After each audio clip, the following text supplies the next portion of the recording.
сайн байцгаана уу? Эрт илрүүлгийн талаар C вирусын эмчилгээ, эмнэлэг зүйн менежмент, онцлогын эмчилгээ хяналтын талаар товч мэдээлэл өгөхөөр инх жаргал эмч хүрэлцэн ирсэн байна. C вирус гепатитийн статик тоон мэдээллийн талаар товчхон танилцуулъя. Дараа нь илрүүлэг онцлогооны заавар. За тэгээд C вирус гепатитийн халдварт амжих зам ба урьдчилан сэргийлэлт, цочмог C вирус гепатитийн халдвар, архаг C вирус гепатитийн халдвар, архаг C вирус гепатиттай хүн амын өрмөц бүлэг гэсэн оршилтойгоор хичээлээ үргэлжлүүлье.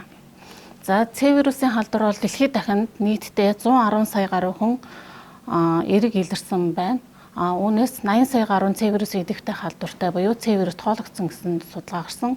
За хүндрлийн улмаас 750 мянга гаруй хүн жил бүр нас барж байна гэсэн судалгаа гарсан байна. Тэгээ халдвар авсан 3 хүн тутмын нэгд нь илэгний хатуурал, илэгний эс дүмэн үүсдэг байна. За сүүлийн 2020 оны CDC-гийн судалгаагаар Монгол улс бол C вирусын халдварын тархалтаараа 6.4%-ийг эзэлж байна. За дэлхийн нийтэд бол 71 сая хүн илэгний C вирусын халдвартай гэсэн судалгаа байна. Энэ C вирусын халдварын улмаас 400 мянга гаруй хүн жил бүр нас барж байна гэсэн судалгаа тоон мэдээлэл гарсан байна. За Монгол улсад бол насанд хүрсэн хүний 11-ээс 16% нь гепатитын C вирусын халдвартай. Үүнээс бол 100 мянган хүн амд нас баралтаар дэлхийд нэгт орж байна. Дэлхийн дунджаас 8 дахин өндөр үзүүлэлттэй байна гэсэн үг. За илэгний өвчний нас баралт жилийн нас баралтын 15%-ийг эзэлж байгаа. Ийм учраас илэгний эс дүмэнгийн 35-аас 45% нь болохоор C вирусын халдвартай байна гэсэн том мэдээлэл байна. За элэг бүтэн Монгол үндэсний хөтөлбөрийн хүрээнд бол гепатитын вирусын халдварын эрт илрүүлэг шинжилгээнд эрүүл мэндийн даатгалтай иргэдийн нийт 890,467 иргэн хамрагдсан байна. Үүнээс хамрагдвал зохих 15-аас дээш насны иргэдийн 58.1%-ийг эзэлж байгаа гэсэн үг. За тэгээд гепатитын C вирусын илрүүлэг шинжилгээнд 870,505, за 93,120 буюу 10.7% нь C вирусын эрэг илэрсэн гэсэн судалгаа гарсан байна. Энэ нь болохоор 2019 оны 6 сарын 25-ны байдлаар гарсан том мэдээлэл байна. За үүнээс болохоор 52 мянга гаруй иргэн C вирусын эмчилгээнд хамрагдсан гэсэн том мэдээлэл гарсан байна. За Улаанбаатар хотод 2018 онд хийсэн судалгаагаар 2013 онтой харьцуулах юм бол C вирусын халдвартай хүмүүсийн эзлэх хувь 71.9%-аас 35.3% болж буурсан гэсэн судалгаа гарсан байна. Энэ нь болохоор элэг бүтэн Монгол үндэсний хөтөлбөртэй холбоотой харьцангуй эрт илрүүлгийн үр дүн гарч байна гэсэн үг. За C вирусын халдвартай иргэдийн эмчилгээ, илрүүлэг, онцлогоо, хяналтын заавар болохоор бид нар эрүүл мэндийн сайдын 2019 оны 12 сарын 20-ны А586 тоо тушаал болон 12 сарын 31-ний А614 тоо тушаалыг мөрдлөг болгон ажиллана. Энэ бол өрхийн эмч болон ямар ч өрхийн эмч, дүүргийн эмч, улсын 3 дахь шатлын эмнэлгийн гепатолог болон доторын эмч нарын байнгын ширээний удирдамж болон ашиглах удирдамж бол энэ юм байна. За гепатитын C вирусын халдвар илрүүлэх шинжилгээг бол ямар шинжилгээ хийх үү, хэн халдварт өртөх эрсдэлтэй хэнийг шинжилгээнд хамруулах вэ гэсэн мэдээлэлээр цааш лекц өргөжлүүлье. За илрүүлэг онцлогоог болохоор элэг бүтэн Монгол үндэсний хөтөлбөрийн хүрээнд бол 15-аас дээш насны монгол хүмүүрийг гепатитын вирусын халдварын эрт илрүүлэгт бол хамруулж байгаа. За үүнээсээ гадна гепатитын C вирусын халдварт өртөх өндөр эрсдэл болон зан үйлдэлтэй хүмүүст дэмбийн зөвлөсөн хурдвчилсан онцлогыг ашиглан гепатитын C вирусын халдварт өртөлтийг илрүүлэх шинжилгээ хийж байгаа. За энэ шинжилгээнүүдээр гепатитын C вирусыг илрүүлэхийн тулд ямар шинжилгээ хийх вэ гэсэн слайд байна. За анти-HCV буюу гепатитын C вирусын эсрэг төрөгч илрүүлэх. Энэ нь бол хамгийн анхны шинжилгээ хурдвчилсан онцлогоороо илрүүлэх бүрэн боломжтой. За энэ нь болохоор гепатитын C вируст халдвар авсныг бол илтгэн мөн идэвхтэй болон эдгэрсэн халдварын хооронд ялгаа бол байхгүй. Хоёуланд нь анти-HCV эерэг гарна. За гепатитын C вирусын халдварыг эмчилж бүрэн эдгэрсэн ч гэсэн энэ анти-HCV маань эерэг хэвээрээ байдаг. За мөн энэ анти-HCV илрүүлэх шинжилгээ маань бол хямд, хялбар, хүртээмжийг нэмэгдүүлэх бүрэн боломжтой. За мөн гепатитын C вирусын халдварын илрүүлэгт ашиглахад хамгийн тохиромжтой онцлог юм аа. За C вирус илэрсэн дараа идэвхтэй байна уу гэдгийг тодорхойлох шинжилгээ бол C вирусын RNA буюу тоон болон чанарын шинжилгээ. Тоол хар гэж ярьдаг. За чанарын шинжилгээний C вирус эерэг илэрсэн хүн болгонд бол эерэг гарахгүй бас илрээгүй ч байж болно. За илрээгүй байна гэдэг маань C вирусын халдвар авсан архаг хүмүүс маань C вирусын RNA сөрөг байж болно. Энэ болохоор халдвар аваад идэгсэн эсвэл эмчилгээ хийлгсэн гэсэн үг. За тэгээд цусан дах C вирусын RNA-гийн тоо хэмжээг шинжилдэг ийм чанарын болон нүклийн хүчлийн шинжилгээ юм аа. Шинжилгээний хариу эерэг гарах нь болохоор вирусын халдварыг идэвхтэй үржил явагдаж байна гэсэн нэг илтгэж байгаа гэсэн үг. За гепатитын C вирусын халдвар амжилттай эмчилэгдсэний дараа бол энэ маань C вирус тоологдохгүй буюу сөрөг гарна гэсэн үг. За C вирус тоолох шинжилгээ маань бол харьцангуй өртөг өндөртэй, хугацаа их шаарддаг, ур чадвартай мэрэгжилтэн шаардлагатай. За тэгээ идэвхтэй болон эдгэрсэн халдварыг хооронд нь бол ялгах боломжтой. Эмчилгээний явц болон үр дүн хянахад ийм тустай шинжилгээний арга байна. За мөн гепатитын C вирусын генотипийг бол тодорхойлдог. Энэ нь бол мөн өртөг өндөртэй шинжилгээ байгаа. Гепатитын C вирусын генотип нь болохоор 1-6 генотип байдаг. За ихэвчлэн Монголд бол 1 Б гэсэн генотип нь элбэг байдаг. Энэ нь бол 98%-ийг эзэлдэг. За вирусын генотипээс нь хамаарат эмэнд мэдрэг байдал нь харилцан адилгүй байдаг учраас энийг тодорхойлох C вирус тоологдсон хүндээ нарийн мэрэгжлийн эмчнэр маань тодорхойлох шаардлагатай байдаг. За өртөг өндөртэй мөн өндөр технологийн тоног төхөөрөмж мэрэгжилтэн бол шаардлагатай байдаг. Зарим тохиолдолд бол тохирсон эмчилгээг сонгоход тустай. Хэрвээ эмчилгээний сонголт нь генотипээс хамааралгүй бол энийг бол ач холбогдолгүй. Заавал хүн болгонд гепатитын C вирусын генотипийг тодорхойлох шаардлагагүй. Энийг бол нарийн мэрэгжлийн эмч маань хэн тодорхойлох вэ гэдгийг өөртөө шийднэ гэсэн үг. За сүүлийн үед бол HCV вирусын цөмийн эсрэг төрөгчийг бол тодорхойлох шинжилгээ гарч ирсэн. Энэ харьцангуйгаар манай Монголд бол нэвтрээгүй байгаа. Энэ нь болохоор мөн адилхан C вирусын RNA-тай адилхан мэдээлэл өгдөг. Гэхдээ мэдрэг чанар бага. Энэ зөвхөн вирусын үржил явагдаж байгаа үед ялгардаг вирусын уурэг юм. За энэ архаг халдвар эмчлэгдээгүй бол энэ маань эерэг байдаг. За эмчлэгдсэний дараа бол сөрөг болно. Тэгэхээр C вирусын RNA-тай төстэй. Гэхдээ эмчилгээ өртгөн харьцангуй RNA-г бодвол хямд хэлбэр байгаа. За гепатитын C вирусын ээлдэс судлалын шинжилгээний үр дүнгийн тайлбарыг энэ хүснэгтээр харуулж байна. За анти-HCV сөрөг, HCV RNA сөрөг, HCV цөмийн антиген сөрөг. Энэ бол халдвар авч байгаагүй эрүүл хүн байна гэсэн үг. За анти-HCV маань эерэг байж болно, эсвэл сөрөг байж болно. За C вирус тоолох шинжилгээ маань эерэг, цөмийн антиген эерэг байх юм бол энэ саяхан халдвар авсан байна гэж дүгнэж уншиж болох нь. За мөн анти-HCV эерэг, C вирусын RNA сөрөг эерэг. За цөмийн антиген эерэг бол энэ бол архаг халдвар байна гэд эмчилгээнд хамруулах шаардлагатай. За анти-HCV эерэг, анти-HCV RNA болон цөмийн антиген сөрөг байх юм бол энэ бол өмнө нь халдвар авч байсан, эдгэрсэн эсвэл эмчлэгдсэн гэж уншиж тайлбарлах нэ. За гепатитын C вирусын халдварыг илрүүлэх шинжилгээний стратеги гэж байгаа. Энэ болохоор C вирус анти-HCV эерэг байх юм бол энэ бол гепатит C вирусын халдварт өртөж байсан вирусын идэвхтэй халдвартай эсхийг тодорхойлохын тулд дараах шинжилгээр баталгаажуулнаа. За сөрөг байх юм бол гепатитын C вирусын халдваргүй гэд хяналтнаас гаргана гэсэн үг. За тэгээ халдварт өртөх зан үйл бүхий хүн ам гэж байгаа. Энэ нь болохоор ажил мэргэжлийн онцлог, биеийн эрүүл мэндийн байдал, амьдралын хэв маяг, бэлгийн зан үйл зэрэгээс хамааран хүн амыг гепатитын C вирусын халдварт өртөх эрсдлэр нь бол дараах байдлаар ангилдаг.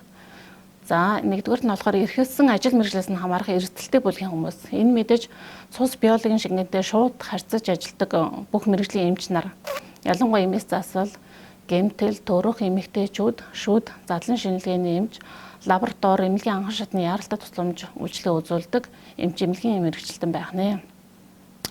Мөн эрдэм шинжилгээний ажилтнууд цагдаа шинжилгээний ажилтнууд бас орно. За бэд нь болохоор хүний цустай харьцдаг эмбио бэлтгэмлийн үйлдвэр, цусны төв, гемодиализийн төвийн ажиллагчид мөн эрсдэлтэй ажил мэргэжлийн хүмүүс байх нь. Мөн эмнэлгийн багаж хэрэгслээ угааж ариутгагчид, за эмнэлгийн хог хаягдлыг цуглуулж устгах газрын ажилчид эрсдэлтэй бүлгийн хүмүүст хамаарх нэ. За хоёрт нь болохоор биеийн эрүүл мэндээс хамаарах эрсдэлтэй бүлгийн хүмүүс гэж байгаа. Энэ нь болохоор цус цусан бүтээгдэхүүн, эд эргэтэн, үр эхийн сүмний донорууд бол орж байгаа. Мөн байнгын бөөр орлуулах эмчилгээ буюу гемодиализ эмчилгээ шаардлагатай. Мөн цусны эмгэгтэй өвчтнүүд, за бусад мэс ажилбар үр хөндлөлт хийлгсэн хүмүүс.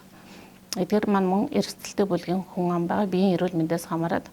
За мөн гепатитын C вирусын халдвартай эхийн ураг болон няраа биеийн эрүүл мэндээс хамаарах эрсдэлтэй бүлэгт хамаархнэ.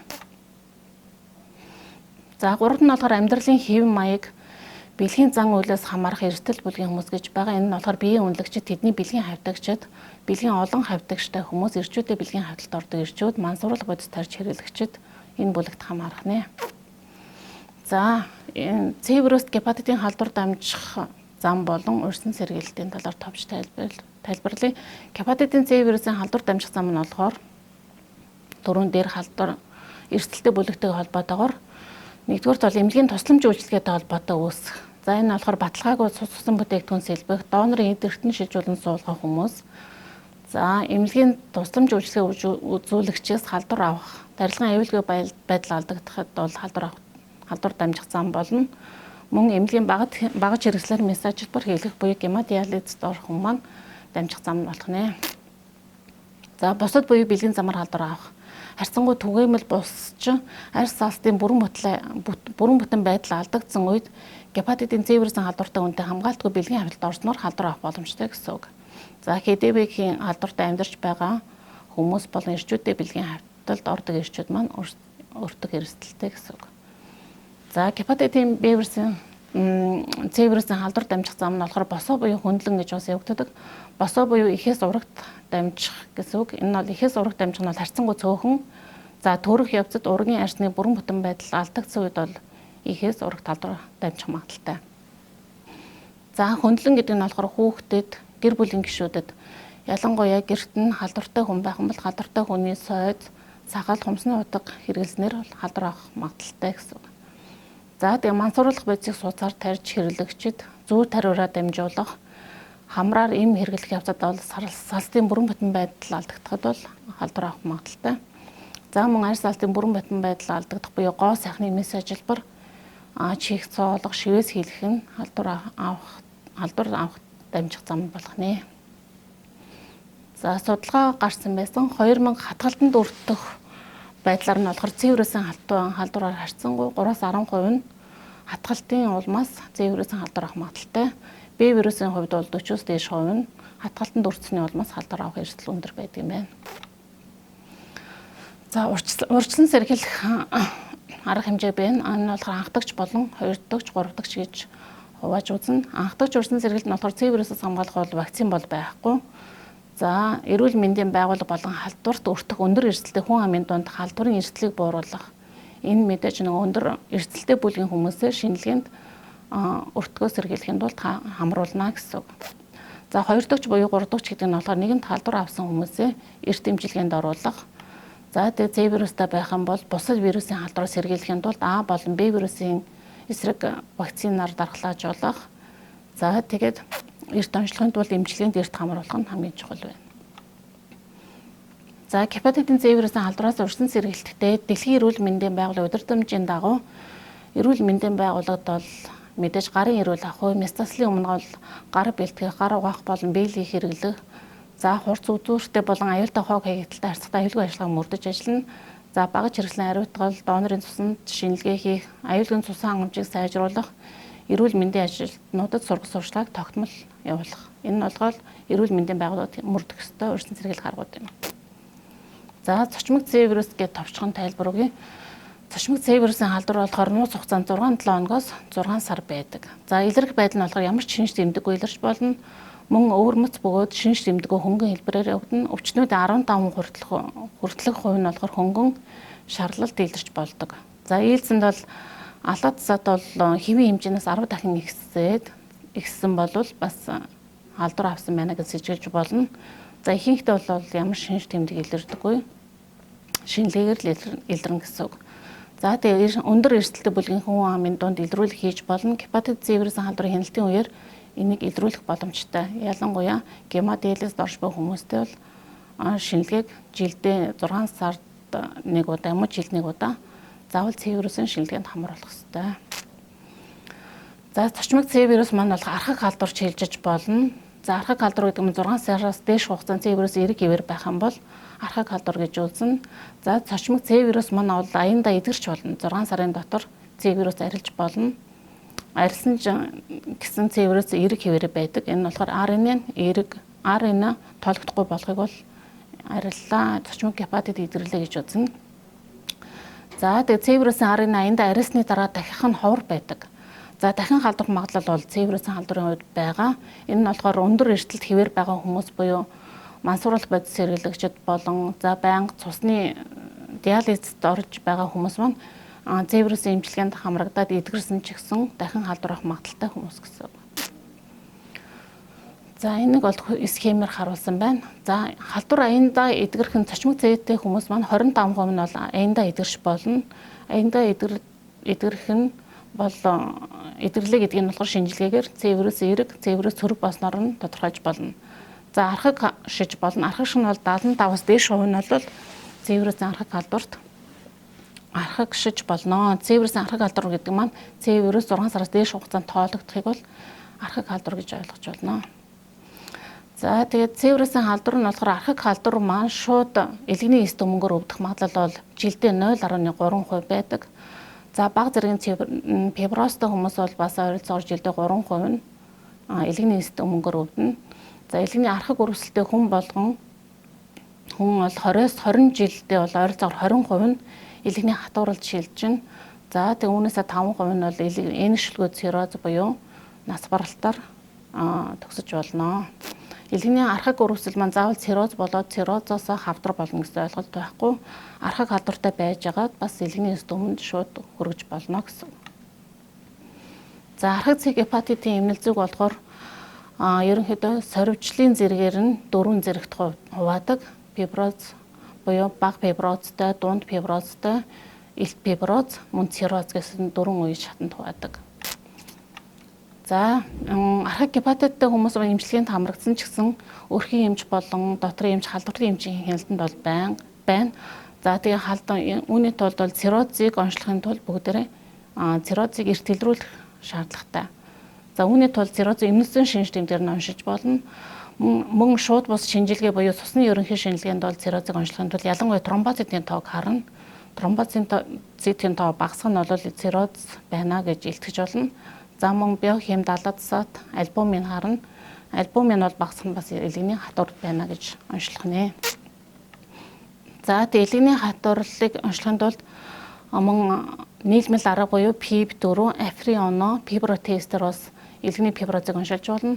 Мөн дүрс онцлогоонд эхо, за өрмөц шинжилгээнүүд буюу фиброскан, улаан хоолой дурангийн шинжилгээгээр варикозыг онцлох нь элэгний хатварлыг эрт үед нь онцлоно гэсэн үг.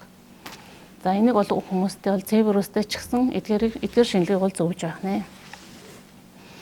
За тэгээ циррозыг онцлох нь болохоор хатгалтын болон хатгалтын бус аргаар циррозын фиброзыг бол оншилдог. Фиброз цирроз гэдэг нь хоёр ойлголт. Фиброз гэдэг нь архаг өрөвслийн зэрэгээс нь хамаарат F1-ээс F4 гэдгээр нь бол фиброзоо үнэлж байгаа.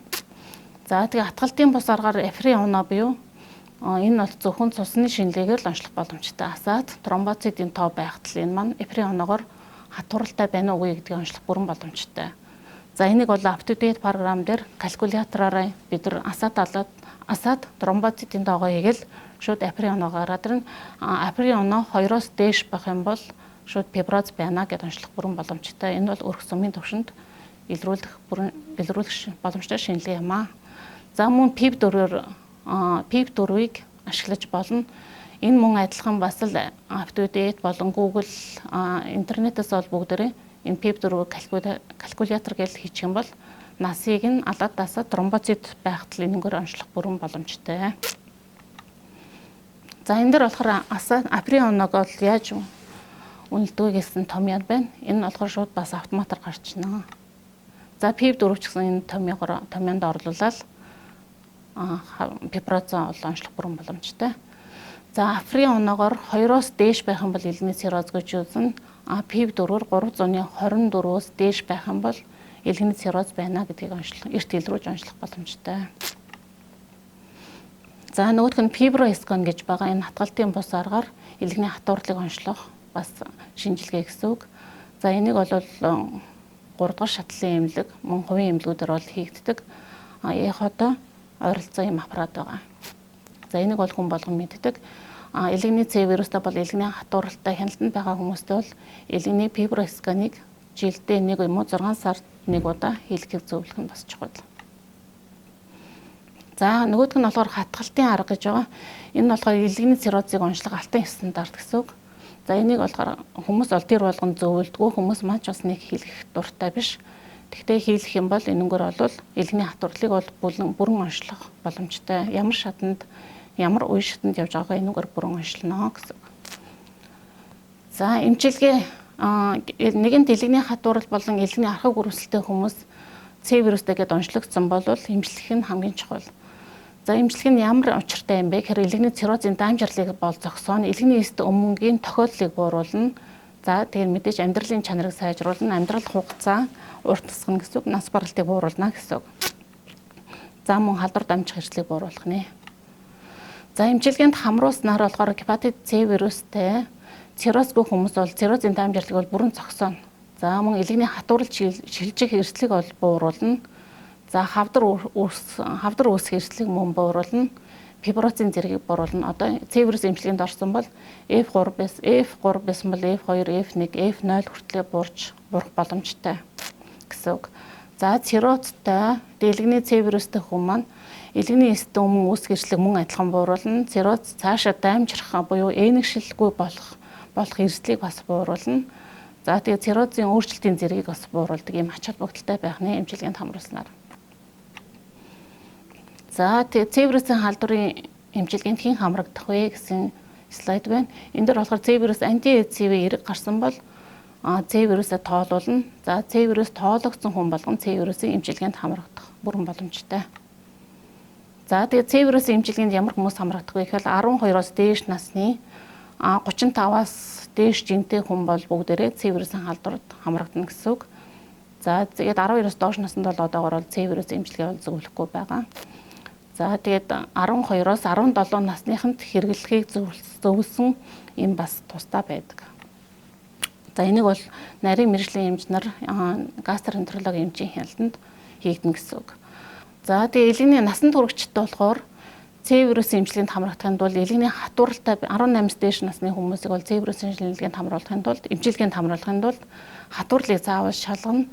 За түрүүний дээр хэлсэн априоно буюу илгэний хатуурлыг анхан шатанд нь бүрэн онцлох боломжтой. За хатууралтай байх юм бол эмчилгээг яаж явах вэ? Хатууралгүй бол эмчилгээг ямар схемээр явах вэ гэдэг маань цаашдын нарийн мэргэжлийн эмчийн хяналтанд дийлгэнэ гэсэн үг. За С вирусын эмчилгээнд нэгэнт хамрагдсан хүн бол эмчилгээ дуусаад 12 дахь 7 хоногт бол вирусын доктортой хариу үзүүлэх ёстой. Тэгэхээр 12 дахь 7 хоногт нь С вирусыг тоолуулна гэсэн үг. За С вирус циррозтой хүмүүс маань бол С вирус эмчилгээнд хамрагдсанаас 80-аас 90% нь бол бүрэн эдгэрнэ. Циррозгүй хүмүүс бол 95-аас 98% нь бүрэн эдгэрнэ гэсэн судалгаа байгаа. За хяналтанд болохоор эдгэрлийг үнэлэх хяналт эмчилгээ дууснаас хойш 12 дахь 7 хоног үе С вирусаа тоолно түрүүн хэлсэн. За илгэний эст өмнөгийн тандалтыг хийнэ. Энэ нь болохоор циррозтой өвчтөн болгонд 6 сар тутамд хэд амин шинжилгээ буюу мөн хавдрын маркерыг заавал хийнж байх ёстой. Илгэний циррозтой С вирустай байх юм бол 6 сар болгон эмчийн хяналтанд байна. 6 сар болгон эхот харуулна. 6 сар болгон хавдрын маркерыг үзүүлнэ гэдгийг зөвлөх нь. За энэ дээрхтэй адилхан давтагдж байна. За эмчилгээний явцад болохоор мэдээж тэр вирусын тогтвортой байдал нь хэр байна. Эмчилгээний хоруу чанар юу байна гэдгийг тодорхойлно. Мөн цусны шинжилгээг 6 сар болгон эсвэл 3 сар болгон 6 сар болгон цусны шинжилгээ хийн. Илгэний үйл ажиллагаа, бөөрийн үйл ажиллагааг бол тогтмол хийн. За эмчилгээ дууснаас хойш 12 дахь 7 хоногт нь болохоор бүх өвчтөнд болохоор С вирусыг тоолох шинжилгээ хийн. За тэгээд циррозтой хүмүүстэй илгэний эст өмнө болон үүдэн биений даралт ихсэх хам шинж илэрч байна уу гэдгийг нь илгэний эхо болон хавдрын маркер ходоодны зурангаараа байнга хянах нэ. За мөн энэ дэр товчхон гепатитын С вирустэй хүн амын өвөрмөц бүлгийн талаар товчхон тайлбарлажээ. За өвөрмөц бүлгийн хүн ам гэдэг нь болохоор хавсарсан халдваруудаа хэлж байгаа. Гепатит С вирустай хүн маань Б вирусын гепатитын Б вирусын хавсарсан халдвартай хамт байж болно. Мөн гепатитын С вирусын халдвартай хүн гепатитын хэдийхүйгийн халдвартай хавсарсан халдвар, мөн сөрөгийн хавсарсан халдвар, жирэмсэн их хүүхэд болон өсвөр үеийнхэн өвөрмөц бүлэгт гэж ангилж үздэг. За гепатитын С вирустай халдвартай хүмүүсийн 25% нь болохоор гепатитын Б вирусын халдвар хавсарсан байдаг. За тэгээд С вирусын хавсарсан халдвар нь болохоор хоёулаа хавсарх юм бол мэдээж илгэний эмгийн даамжирлыг бол хурдсгана. Ингэснээр мөн илгэний эс түмэн үсэх эрсдлийг нэмэгдүүлдэг. Ийм учраас эмчилгээнд эрт хамруулах нь хамгийн чухал. За тэгээд гепатитын Б вирус, С вирус хавсарсан байх юм бол Б вирусын халдварыг эмчлэх заалт нь болохоор Б вирусын халдварын дан халдварын үеигтэйг адилхан байна. За тэгээд вирусын эсрэг шууд үйлчлэгээтэй эмийг хэрэглэж байгаа үед гепатитын Б вирус маань дахин идэвхжих эрсдэлтэй байдаг учраас Б вирусыг нь давхар хянах ёстой гэдгийг хүмүүст ойлгож өгнө. За дохын халдвартай хавсрах юм бол мэдээж энэ маань залуу наснд тохиолддог илгэний эс түмэн богино хугацаанд үүсэх эрсдэлтэй, цирроз нь бол давшингүй явцтай болно. За тэгээд мөн хэдийхүйн халдвар маань мөн давшингүй явагдах ийм эрсдэлтэй учраас нарийн мэргэжлийн эмчинд эрт хамруулах нь чухал. За сүрээтэй хавсрах юм бол мэдээж сүрээг бол хамгийн түрүүнд С вирусын халдвараасаа түрүүж эмчилнэ. Яг гэвэл сүрээ маань бол яг идэвхтэй үед бол уушиг гэмтээдэг учраас сүрийг эмчлэгийг 6 сар хэрэглэх бол тэрийг хэрэгснийхаа дараа гепатолог эмчтэйг болон сүрийг эмчтэйг хамтраад хизээ яаж хамруулах вэ гэдэг эмчилгээндээ оруулахыг зөвлөж өгнө. За сүрийн эм ууж байгаа үед болохоор С вирусын халдвар маань сүрийн эмтэй хамт хэрэглэх юм бол илгэний хордлогод гепатит үүсэх магадaltaй учраас сүрийг эхэлж эмчлэх нь чухал байна. За жирэмсэн хүмүүст бол мэдээж вирусын эсрэг шууд үйлчлэгээтэй эм буюу С вирусын эмийг бол одоогор зөвлөхгүй. За эхчүүд хэрвээ С вирусын халдвар жирэмсэн хугацаанд С вирус илэрх юм бол тоож болно. За тэгээ хэрвээ эмчилгээнд хамрагдах бол төрсний дараа С вирусын эмчилгээнд хамрагдана гэдгийг зөвлөж өгөх нь. За жирэмсэн үед бол интерферон эмчилгээ мөн эсрэг заалттай. За хүүхдэд хэрвээ ЦТ-ээс төрсэн хүүхэд болгоныг С вирус илрүүлэх шинжилгээнд бол хамруулах ёстой. За тэгээ С вирус илэрх юм бол 3 настайд нь тоолуулах шинжилгээнд хамруулна. За тэгээ тоологдсон ч гэсэн 12-оос 12 наснаас дээш буюу 35 кг-с дээш бол С вирусын эмчилгээнд хамруулах ёстой гэдэг заавраа удирдамжийн дагуу хэрэгжүүлнэ. За энийг бол мэдээж нарийн мэргэжлийн эмч нарын хяналтанд илгээнэ гэсэн үг. За анхаарал хандуулсанд баярлалаа.